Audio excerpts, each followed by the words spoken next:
So I think that being an intentional leader sounds maybe a little bit simpler than what it actually is. The definition of being intentional is to do something deliberately and with purpose. I think to be able to accomplish this, you really have to be someone that's really purposeful and committed, because it takes discipline sometimes to be able to see your goal and then to really thoroughly think through each action as you go ahead. It's important when you're in a leader role to really think out the entire process. You have to be able to instruct people confidently and clearly, so that way they're able to be successful. Otherwise, you're really just more or less leading people through the dark when you yourself don't actually even know where you'll end up.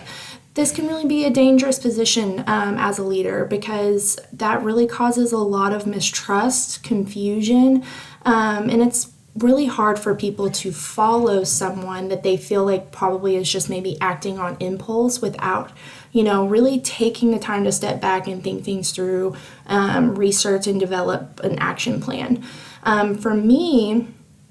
I think that the steps that I need to be able to take to become an intentional leader is taking time to sit down and think through my approach and research the process. I can be someone that does jump into things kind of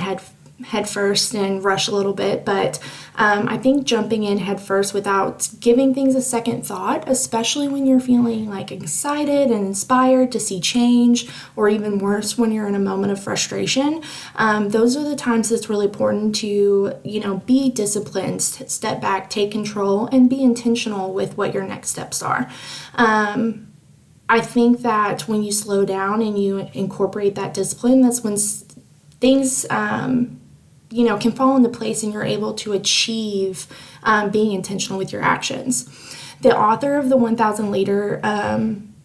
book that we're reading here on page 57 states that a lack of intentional growth, reflection, and self-improvement leads to an accidental life, one in which we settle for a lesser version of our best selves because we fail to put in the time and focus to mold our character and our life into the best it can be. I found this really inspiring. I feel that when we ourselves look and realize maybe the type of leader we are, the type of person we are, and maybe we realize how we're not intentional in our personal actions, is when we need to kind of, reel things in and maybe take those additional steps to become more intentional, so that way we can